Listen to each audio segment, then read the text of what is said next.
Assalamualaikum warahmatullahi wabarakatuh.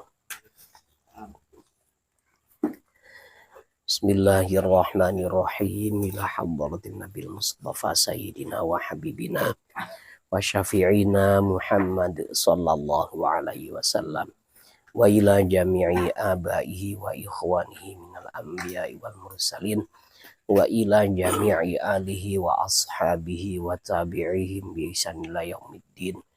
Syai'un lillahi lahumul fatihah. A'udzu billahi minasyaitonir rajim. Bismillahirrahmanirrahim. Alhamdulillahi rabbil alamin arrahmanir rahim maliki yaumiddin. Iyyaka na'budu wa iyyaka nasta'in ihdinas siratal mustaqim siratal ladzina an'amta 'alaihim ghairil maghdubi 'alaihim waladdallin.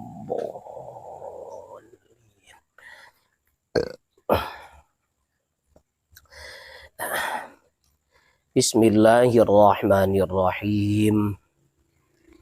Pada video ke-87 malam ini yang kita bahas adalah bab puasa dalam kitab Bidayatul Hidayah.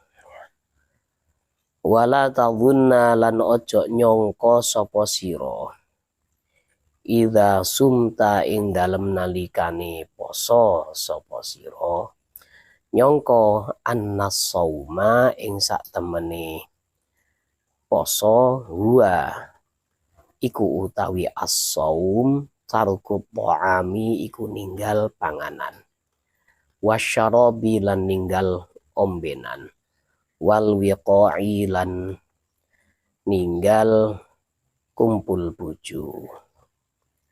Faqad mongko bloko. Faqad qala mongko teman-teman ngendika sapa Kanjeng Nabi Muhammad sallallahu alaihi wasallam. Kam min shaimin pirang-pirang utawi wong kang poso. Laisa iku ora ana lahu iku keduwe shaim. Min siyamihi saking posone iki shaim illal ju'u angin opo kejaba luwe wal atasyu lan ngelak. Artinya jangan kamu kira, jangan kamu sangka bahwa sesungguhnya puasa ketika kau berpuasa itu hanya meninggalkan makanan, minuman dan berhubungan suami istri saja. Soalnya tujuan puasa itu sebenarnya apa? Tujuan puasa itu kan dalam surat Al-Baqarah, kutiba alaikumus siyamu kama kutiba alal ladzina min qablikum la'allakum tattaqun. Supaya bertakwa. Jadi puasa itu disyariatkan kepada umat Nabi dan umat-umat sebelumnya supaya menjadi sarana untuk mudah bertakwa kepada Allah. Soalnya kita ini sebagai manusia biasa, kita kan dibekali akal dengan nafsu. Kalau malaikat dalam pengajian kitab Qatrul Ghaith ya, oleh Ustadz Zainal kan hanya dibekali akal tapi tidak ada nafsu. Kalau manusia ini dibekali akal dan nafsu. Kenapa manusia itu dibekali akal dan nafsu? Ya biar maju. Ya. Biar punya keinginan, kemudian keinginannya itu diarahkan oleh akal. Supaya bisa membangun dunia dengan baik. Kalau tidak ada nafsu ya asal-asalan. Saya bisa hidup ibadah cukup. Tidak ada yang pingin bangun gedung. Tidak ada yang pingin membuat masjid yang megah. Tidak ada yang ingin memperluas kekuasaan. Iskandar Dzulqarnain itu kan, Raja Dzulqarnain itu kan beliau kekuasaannya ini dari timur ke barat. Separuh bumi dikuasai. Nah ini kan kalau penguasanya itu orang baik, maka negara ini menjadi baik, kan gitu. Jadi manusia itu ketika disuruh untuk bertakwa, kalau dia nafsunya masih kuat, maka sulit. Karena nafsu itu pasti ya ditunggangi oleh setan. Setan itu kendaraannya untuk menggoda manusia itu nafsu manusia itu sendiri. Ketika kita itu kenyang, maka nafsu ini leluasa untuk mengembangkan keinginan-keinginannya. Nah, nafsu itu ya. Ditambah dengan bisikan-bisikan setan, sudah klop sudah ya. Bisikan setan itu tidak akan pernah baik. Meskipun kedengarnya baik, tapi sebenarnya itu jebakan Batman. Nah, karena kita punya dua musuh, dan musuh yang paling utama itu sebenarnya ada pada dalam diri kita sendiri, maka kita harus menaklukkan salah satu musuh kita untuk bisa mudah untuk bertakwa kepada Allah Subhanahu wa Ta'ala. Ketika kita berpuasa, nafsu ini menjadi lemah. Jadi kelemahan nafsu itu adalah lapar.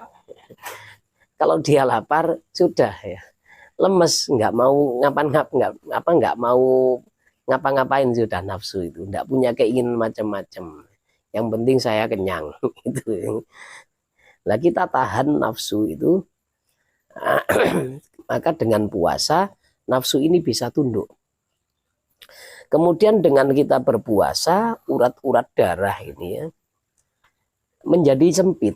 Sementara urat-urat darah ini adalah jalan bagi setan untuk menuju hati kita. Kalau hatinya Rasulullah sudah tidak ada, bagian yang ditinggali oleh setan itu tidak ada. Karena sebelum Isra Mi'raj beliau ini dibelah dadanya, kemudian diambil oleh malaikat Jibril, dioperasi, dicuci dengan air zam-zam, ada bagian hati yang berwarna hitam ini dipotong. Katanya malaikat Jibril, ini adalah bagiannya setan. Ya, bagiannya setan itu ada penafsiran dua macam. Ya. Bagiannya setan bisa jadi ini adalah tempat di mana setan itu bercokol di hati manusia. Bisa jadi bagian setan ini adalah perasaan rahmat Rasulullah untuk setan. Itu diputus. Jadi hati ini kan, hati Rasulullah kan penuh dengan rahmat. Nah, ini untuk rahmat semua makhluk, kemudian yang berwarna hitam itu rahmat untuk setan. Diputus oleh malaikat Jibril. Ketika urat-urat darah ini menyempit, maka setan itu akan kesulitan memasuki manusia. Makanya ketika kita berpuasa, kita kan sering mendengar ya, pintu surga dibuka selebar-lebarnya, pintu neraka ditutup dan setan dibelenggu. Sebenarnya setan dibelenggu itu ya kemungkinan juga setannya ditangkapi kemudian diikat. Tapi kalau melihat dari banyak orang tidak berpuasa, ini berarti kan setan masih berkeliaran. Terus yang tidak puasa itu juga jadi setan manusia. Ya, jadi kemungkinan kenapa setan itu dibelenggu, karena dia tidak bisa masuk ke dalam tubuh manusia meskipun dia bebas. Nah ini, kalau kita berpuasa dengan benar, maka selesai puasa Ramadan yang kita kerjakan di bulan Syawal, maka kita akan menjadi sosok yang mempunyai kepribadian yang baru dengan semangat ibadah yang baru. Inilah sebenarnya tujuannya puasa. Ya. Tujuannya puasa itu adalah merubah jiwa dari yang tidak begitu bertakwa kepada Allah. Kemudian setelah melakukan puasa ini di bulan-bulan selanjutnya dia lebih baik daripada sebelum Ramadan. Jadi bukan Sifatnya puasa itu bukan rutinan tahunan hanya berlaku 1 bulan, tidak ya. Tapi yang dicari itu adalah apa? Khasiatnya memang.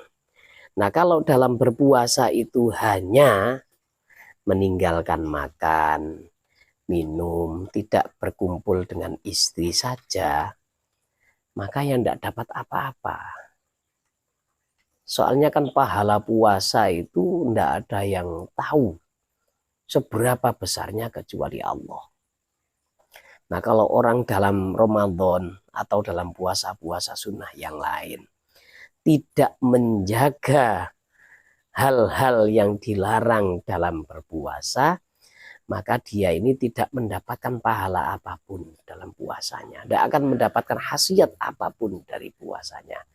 Kecuali dia hanya dapat lapar dahaga saja. Bal tamamus shaumi, balik utawi sempurnane poso, bikafil jawarihi ku kelawan nahan piro-piro anggota badan. Kulliha yo sekabehane al jawarih, amma saking perkara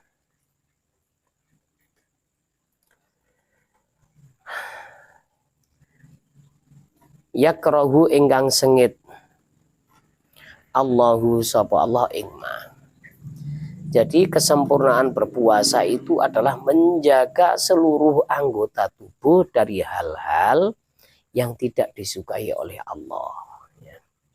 Bal yambaghi balik sayukjo opo antahfadho, opo yen to ngreksa utawa njaga sapa sira al aina ing meripat anin nadhari saking ningali ilal makarihi maring pira-pira perkara kang disengiti Gusti Allah.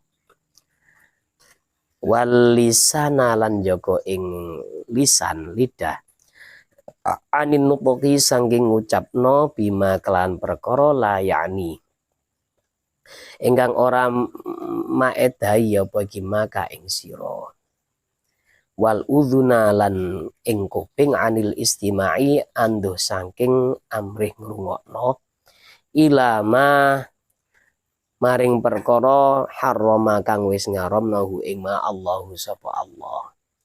Fa innal mustami'a karena sak temene wong kang ngrungokno syarikun niku sekutu lil qaili maring wong kang ngomong.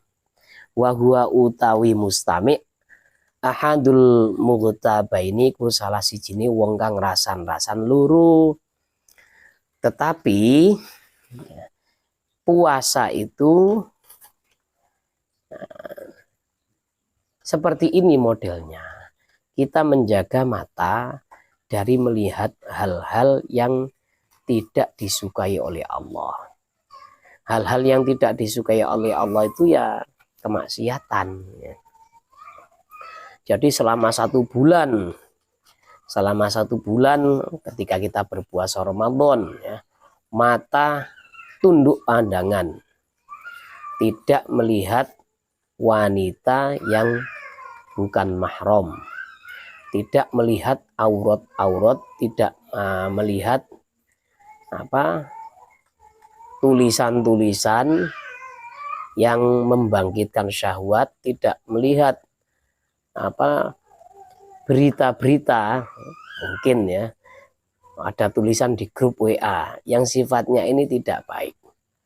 Jadi kita jaga betul-betul kedua mata ini selama 1 bulan. Nanti lama-lama ya, setelah kita keluar dari Ramadan sudah terbiasa tidak maksiat, aman sudah.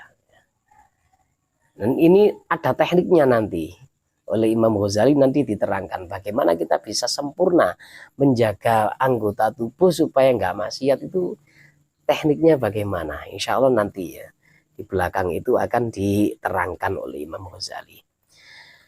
Kemudian menjaga mulut dari mengucapkan hal-hal yang tidak bermanfaat, terutama menjaga dari ghibah. Aduh ya Allah, ghibah ini Masya Allah sulit memang dihindari ya.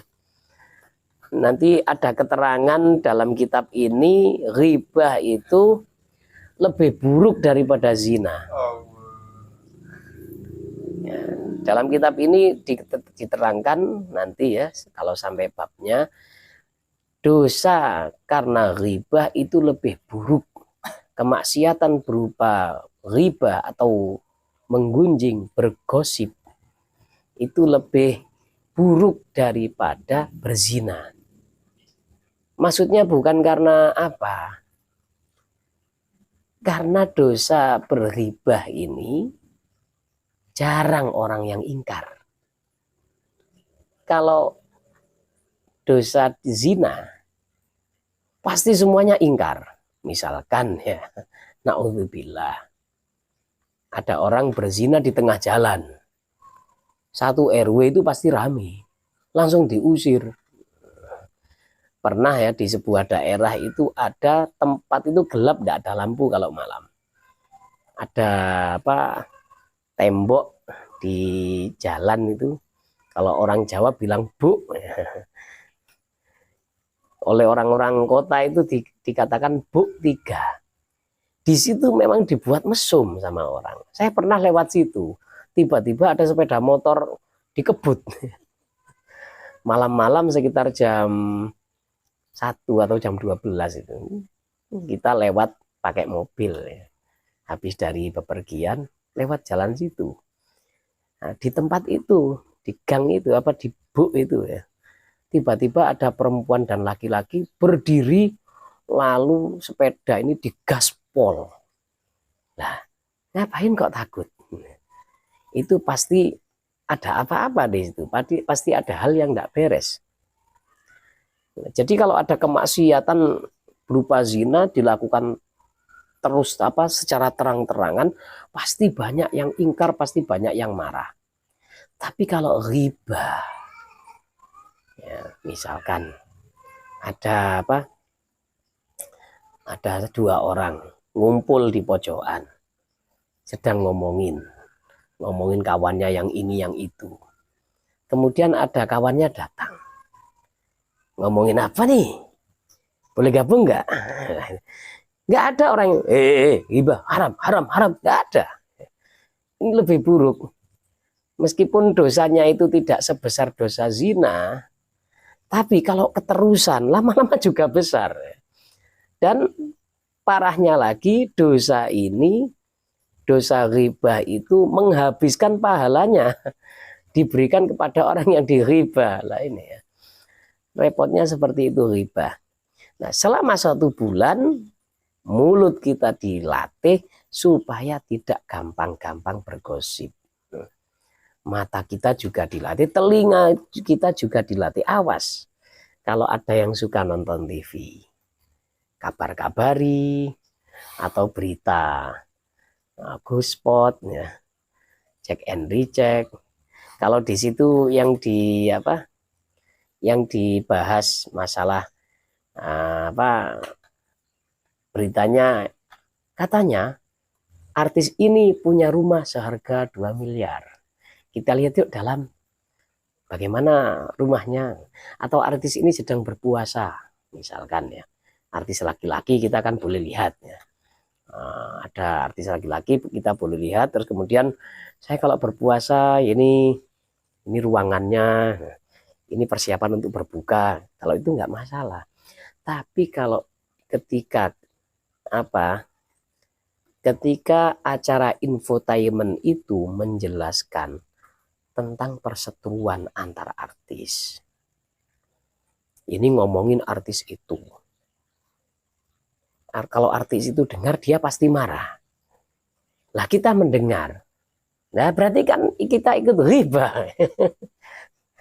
Jadi acara infotainment itu kalau membahas keburukan itu menjadi ghibah nasional. Gawat ini. Sudah berapa banyak orang itu pahalanya dicabut sama Allah, diberikan kepada orang yang dighibah. Oleh karena itu ketika Ramadan sudah matikan televisi, kita lihat hal-hal yang bermanfaat ya. Kita lihat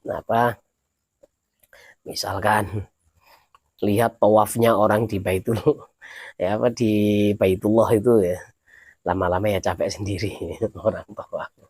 Live TV dari Mekah itu ya.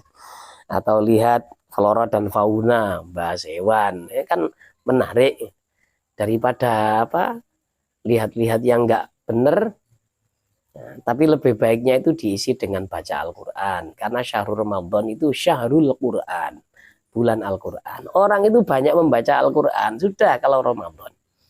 Di luar Ramadan, nah, di luar Ramadan ini jarang orang baca Quran ya.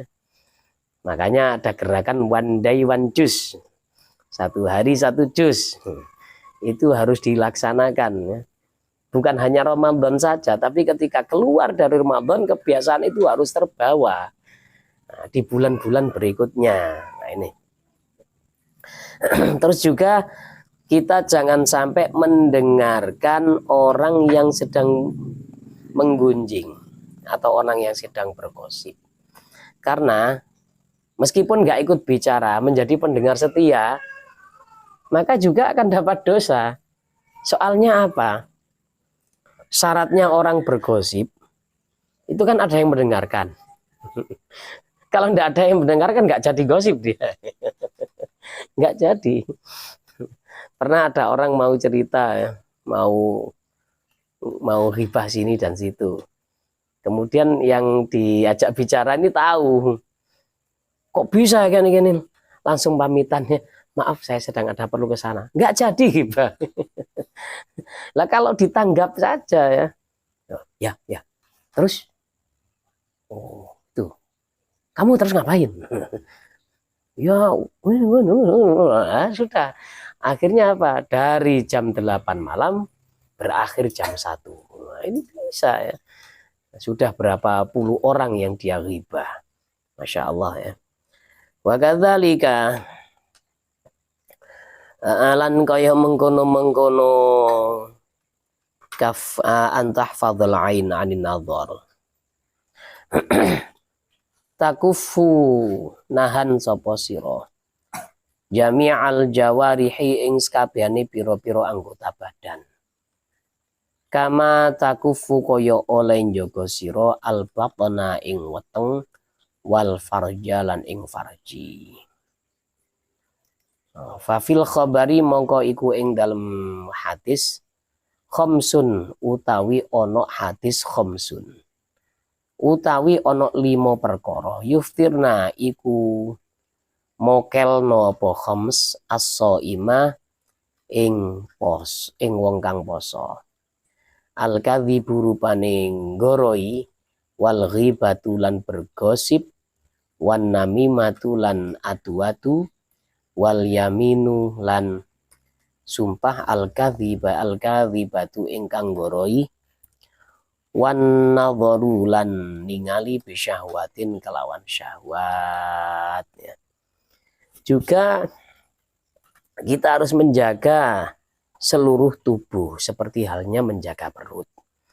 Intinya orang itu berpuasa kalau dia ini bisa menjaga perutnya maka semuanya pasti terjaga ya. Maksudnya bagaimana? Nanti ada sebenarnya diterangkan di bawah, tapi ini sudah saatnya ya. Ketika kita berbuka puasa, anjuran dari Imam Ghazali, jangan sampai kita itu berbuka puasa seperti jamak takhir makan. Biasanya kan di luar puasa kita makan 3 kali sehari.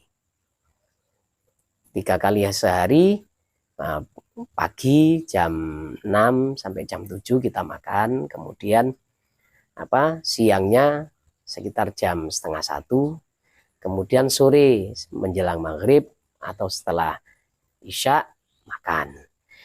Jadi jangan sampai ketika berpuasa itu makanan yang masuk ke dalam tubuh kita tetap ukurannya, hanya dipindah waktu saja, jangan sampai seperti itu.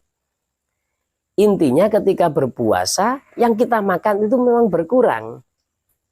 Bukan hanya jadwalnya yang berkurang, tapi yang masuk ke dalam badan kita harus dikurangi.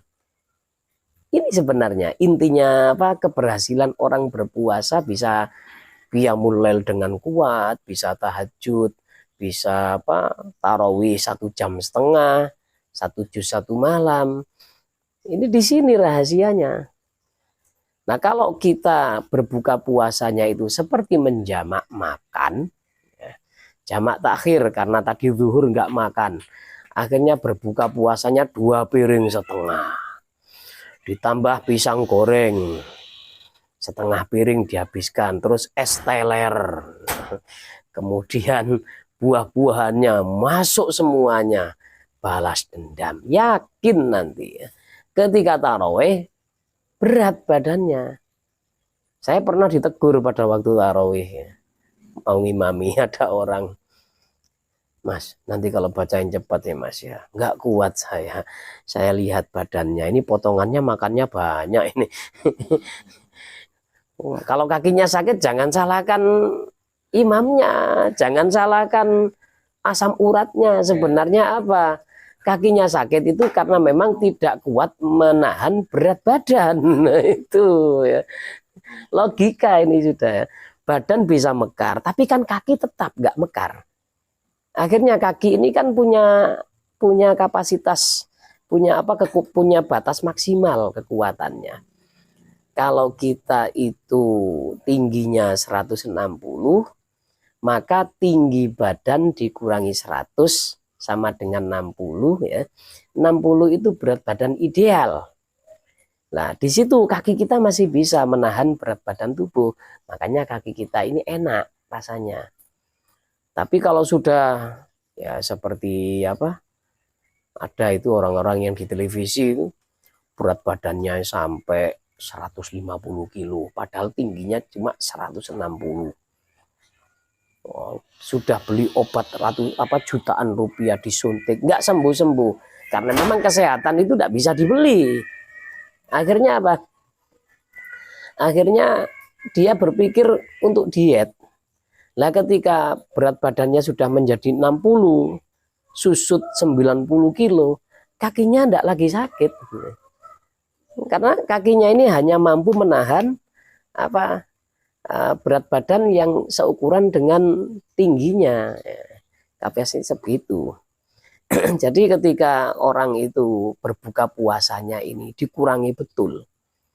Kalau saya dulu saya praktekkan, biasanya saya itu makan 1 piring. Ketika berpuasa cuma setengah piring. Besoknya saya kurangi lagi, cuma 1/3 piring. Enggak lapar?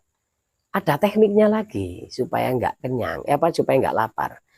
Makannya jangan ngoyok, ya. Harus dikunyah 33 kali. Nasinya dikunyah 33 kali, nah, kemudian baru ditelan. Karena capek mengunyah, otak ini merasa jenuh. Sebenarnya kita merasa lapar, itu dorongan dari otak. Dorongan dari otak, kemudian otak ini masih nggak ada jenuhnya, kepingin makan, menggerakkan perut supaya makan terus. Nah, itu. Ketika kita buat dia jenuh dengan dengan kita mengunyah 33 kali, nantinya kita itu akhirnya mungkin ya 1/4 piring itu sudah kenyang sebenarnya. Terus ketika tarawih, ketika qiyamul lail, nah, kita punya kekuatan. Makanya ketika ada pengajian di Masjid Al Khairat dulu kan pernah ngundang seorang Habib dari Pasuruan ya, tapi sudah wafat beliau, Al Habib Abdurrahman Bahlega ya. Ya, kita harus melatih kekuatan, caranya bagaimana? Dengan mengurangi makan dan mengurangi tidur. Nanti ada kekuatan rohani yang keluar. Nah, itu ulama-ulama dulu bisa qiyamul lail 1000 rakaat. Rahasianya di sini. Jadi Nabi Idris setiap hari laporan pahalanya itu seberat bumi yang bawa ke langit. Rahasianya beliau makan cuma 1 kali 1 hari. Itu makannya Nabi memang ya. keluarga Nabi kalau makan segitu.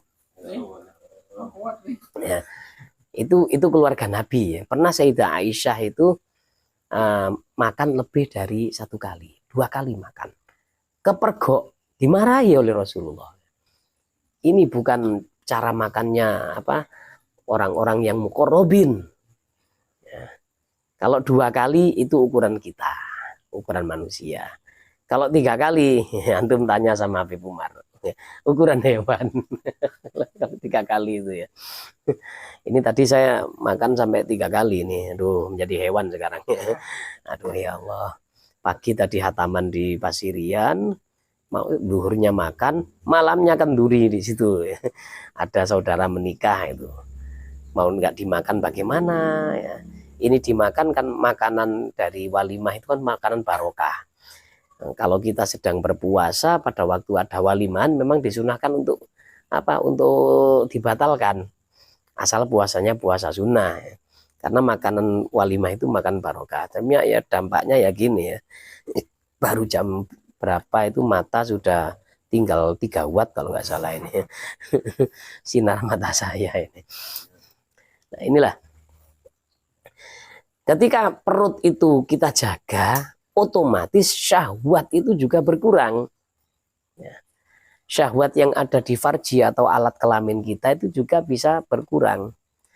Kemudian kita mau ghibah, mau apa, malas karena apa? Lapar. Ayo, cangkruk ya, cangkruk apa nih? Luwe, nggak jadi, tidur aja wis. Nah itu ya. Yang pertama adalah yang diterangkan oleh Nabi itu bohong ya. Orang itu memang tidak boleh bohong ya. Kecuali kalau bohong itu membawa maslahat. Nah, tapi kalau bohong atas nama Nabi, baik itu diniatkan karena ada maslahat atau tidak ada maslahat, haram, tidak boleh ya. Bohong atas nama Nabi tidak boleh. Kemudian ghibah. Ghibah ini ada pengertiannya nanti, namimah adu domba. Adu domba ini sekilas ya, memindah omongan orang lain kepada orang lain supaya terjadi pertengkaran. Walaupun omongan itu benar. Misalkan ada orang namanya Sidul. Sidul ini bilang kepada si Paimin misalkan ya. Paimin. Ada apa Pak Dul? Itu teman kita yang sana itu loh. Yang mana sih? Itulah. Siapa? Ya, si Bakri itu loh. Oh iya, kenapa? Seorang pembalap. Oh, masa kayak kalau di jalan nggak pernah ngebut? Iya, pembalap pemuda badan gelap. Astagfirullahaladzim. Terus si Paimin ini bilang sama Bakri, tadi Pak Sidul itu bilang, kamu ini pembalap. Oh iya, memang saya suka balapan, cuma kalau di jalan nggak pernah saya perlihatkan. Enggak, bukan itu. Kamu pemuda badan gelap. Kan marah akhirnya. Ya memang benar apa yang dikatakan Dul, tapi kan jangan dibilang jangan dibawa ke yang bersangkutan. Jadinya nanti jadi crash nanti, jadi jadi pertengkaran, pertikaian, ujung-ujungnya putusnya silaturahim. Ini namanya namimah ya. Nah, itu. Terus sumpah yang bohong. Ini juga membatalkan pahala puasa. Terus melihat dengan syahwat, ya, melihat wanita dengan syahwat, ini juga tidak boleh.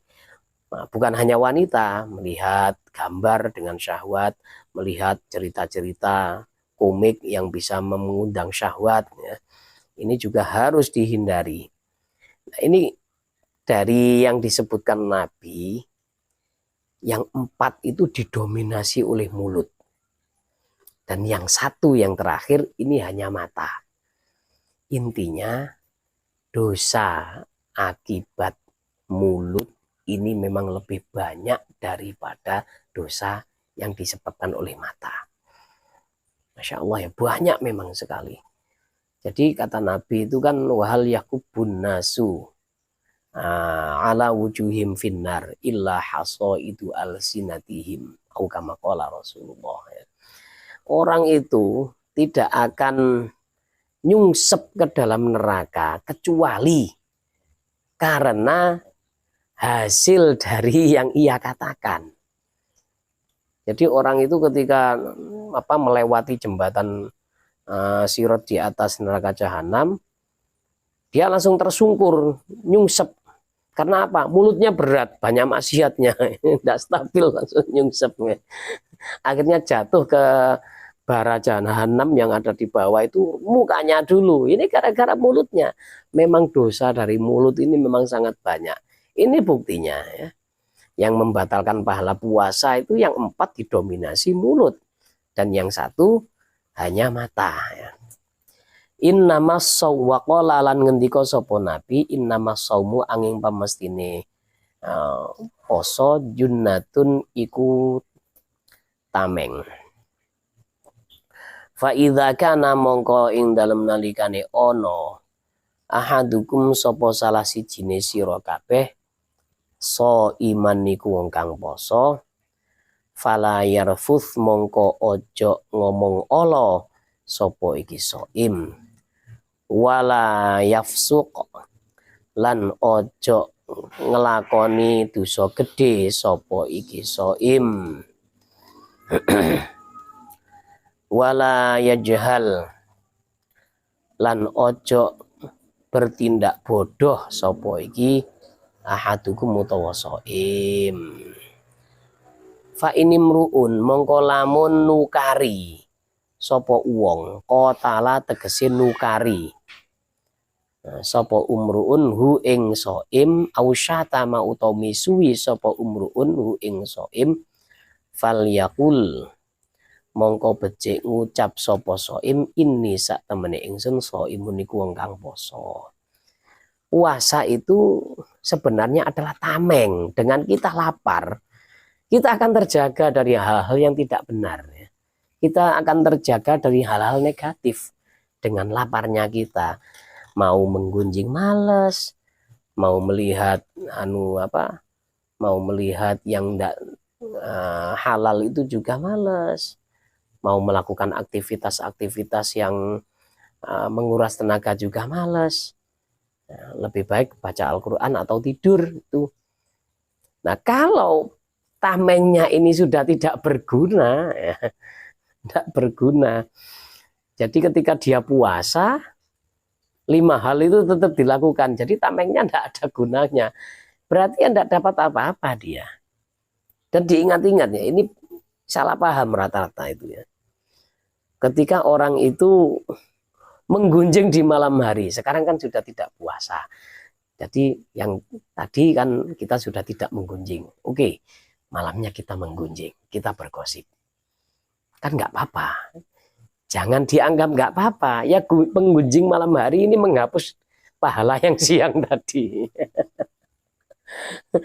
Ya. Pernah ada seorang perempuan memang ya. Loh, saya kan sekarang tidak puasa, sedang menstruasi, menggunjing, mengumpat orang kan nggak masalah. Jadi, ya pahala kamu yang dilakukan 7 hari yang lalu, puasa kamu ya hangus semuanya. Menggunjing itu mengurangi pahala. Pahala kapanpun diambil juga ya. Sampai habis kalau gunjingnya banyak. Nah ini hati-hati ya, jangan sampai salah paham ya. Jadi selama 30 hari siang dan malam setiap saat jangan sampai melakukan 5 hal ini. Kemudian ditambahi dengan hadis yang ada di bawahnya, jangan berkata jelek, jangan berbuat kefasikan, jangan menerjang kemaksiatan maksudnya, dan jangan bertindak bodoh. Jangan bertindak bodoh ini maksudnya seperti bergurau yang keterlaluan, suka berteriak-teriak ya. Kemudian mengolok-olok orang ya. Misalkan orang ada kawannya datang, halo imut, apa? Bilang apa kamu? Imut. Oh memang saya imut. Enggak, hitamnya mutlak. Waduh.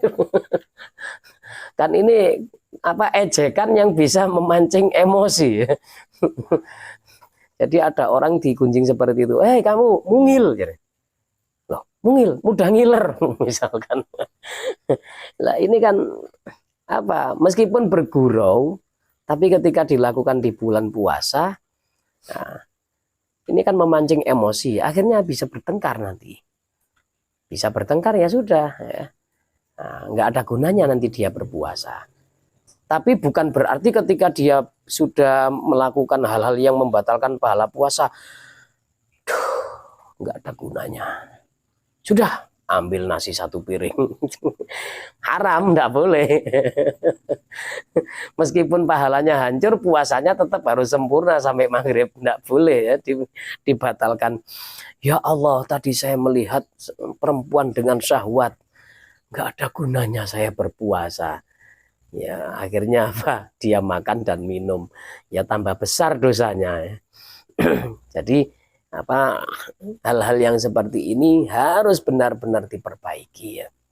Kalau dia ini diajak bertengkar oleh orang, maka dia harus ngomong, nggak usah dilateni. Maaf, lain kali. Sekarang saya sedang berpuasa. Atau ada orang mengumpat, memaki-maki dia, ya sudah bilang saya puasa. Ya, silakan ngumpat-ngumpat, wis nggak saya lateni. Nah gitu. Tsumma jtahid nuli, berusaha sapa sira antuftira ing yen to muka sapa sira ala ta'amin ing atase panganan halalin kang halal. Nah, kemudian ketika berbuka puasa, maka berusahalah mencari makanan yang benar-benar halal. Jangan makanan yang haram. Kenapa? Karena makanan yang haram ini bisa merusak jiwa dari seorang manusia. Pernah ada orang nih, saya dengar cerita ini. Ceritanya ini dari kawan saya satu kamar. Dia ini punya tetangga sedang jengkel sama kawannya. Karena apa? Kawannya itu selalu berpantun, berakit-rakit ke hulu, berenang-renang ke tepian, utang-utang dahulu, bayarnya kapan-kapan. Jadi dia ini hutang nggak mau bayar, lama nggak bayar-bayar. Akhirnya jengkel, jengkel. Kalau ketemu mau saya tebas itu, mau saya bacok biar mati sekalian. Kalau lihat itu rasanya dada ini serasa mau jebol. Nah, terus ketika dia ini bertemu sudah bawa senjata sebenarnya. Karena memang apa? Seorang muslim mau bacok itu nggak tega. Loh yo. Kenapa jadi nggak tega? Padahal nyebelinnya apa? Sudah ukurannya itu sudah sundul langit. Nyebelinnya itu sudah mencapai, sudah setinggi langit. Ketika dia nggak punya uang, waduh, utang itu melas ya. Kalau nggak melas memang nggak dikasih. Nah, ketika sudah punya uang ditagih, pasti menjengkelkan. Mau bacok, nah, nggak tega. Akhirnya tanya sama orang-orang yang biasa berkelahi. Kalau kamu pingin tega, makan anjing. Bener makan anjingnya. Akhirnya tega bacok ya.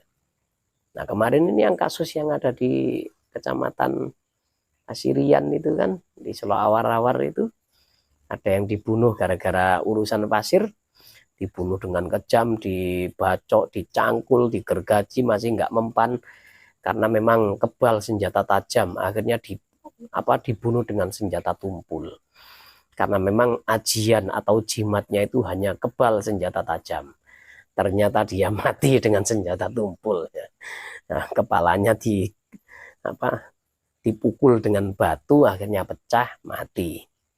Ini pelakunya katanya minum pil anjing dulu. Ya. Akhirnya bisa menjadi super tega, ya. Raja tega seperti itu. Kalau kita berpuasa, kemudian berbukanya ini memakai makanan-makanan yang haram, maka tidak ada faedah, jiwa kita tetap terkotori. Padahal puasa itu intinya kan membersihkan pengaruh-pengaruh dari barang-barang haram atau barang syubhat yang ada di dalam tubuh. Makanya orang-orang dulu itu kalau kepingin sakti mandraguna, suruh puasa 40 hari hanya makan nasi dan minum air tawar. Lauknya hanya boleh garam. Ya, intinya memang dia ini melatih dirinya supaya sisa-sisa makanan-makanan yang membahayakan wataknya ini keluar semuanya dan doa yang ia panjatkan menjadi mustajab. Nah, kalau dikotori dengan makanan haram, maka tidak berfaedah sama sekali. Dan setiap satu suap ya makanan yang haram kalau nanti menjadi daging, maka dia hanya pantas untuk masuk neraka ya. Kullu lahmin nabata minal haram fannaru aula bih. Ada hadis seperti itu ya. Augamakal, setiap daging yang tumbuh dari makanan yang haram, maka dia hanya pantas untuk dibakar di neraka. Nah, ini ya. Wala tastakthir, lan ojo ngekeh-ngekehno sapa sira. Fatazida mongko nambahi sapa sira alama ing ngatasé perkara tak kulu kang mangan sapa sira ing ma kullalailatin ing dalam saben-saben bengi.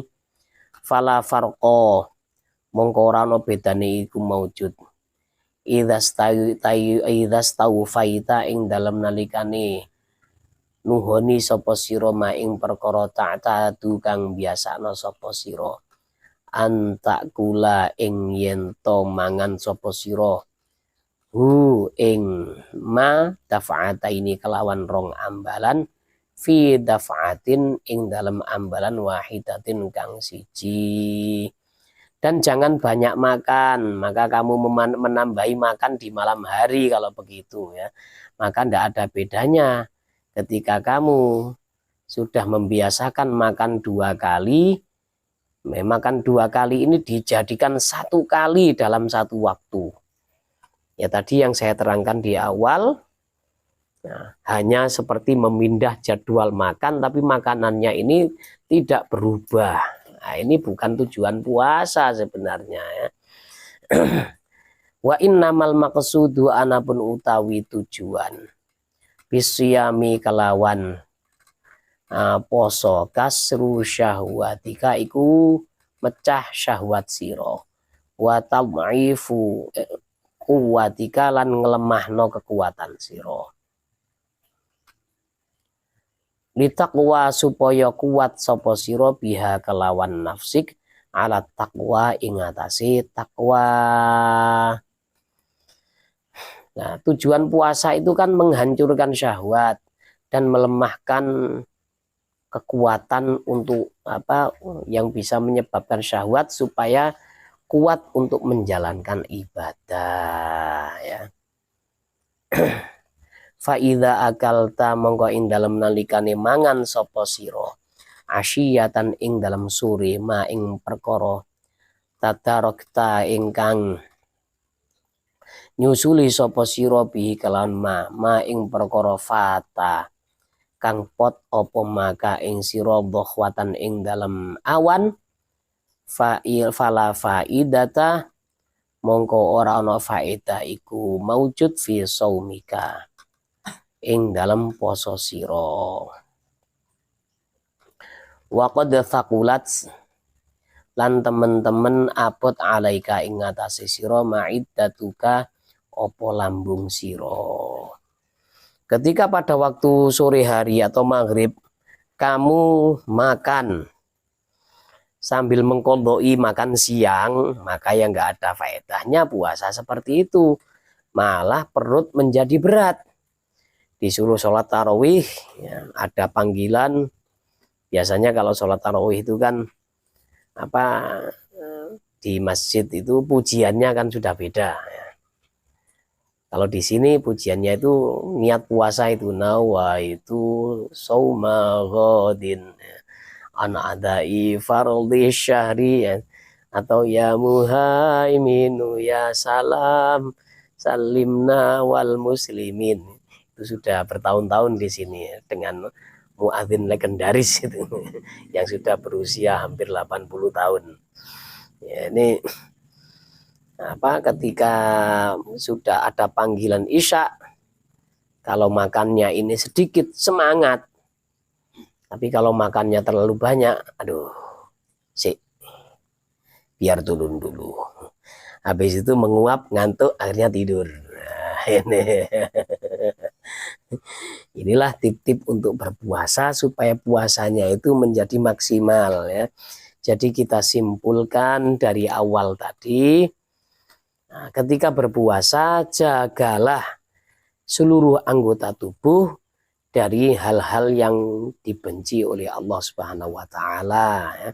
Karena puasa itu bukan hanya lapar, dahaga, dan nahan syahwat saja.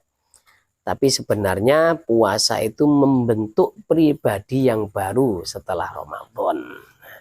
Dengan training, dengan latihan 1 bulan. Mulut, mata, telinga, perut, kemaluan juga harus dijaga. Jangan sampai berbohong, berghibah, adu domba, sumpah palsu, melihat dengan syahwat. Karena puasa ini merupakan tameng seorang mukmin dari hal-hal yang tidak baik.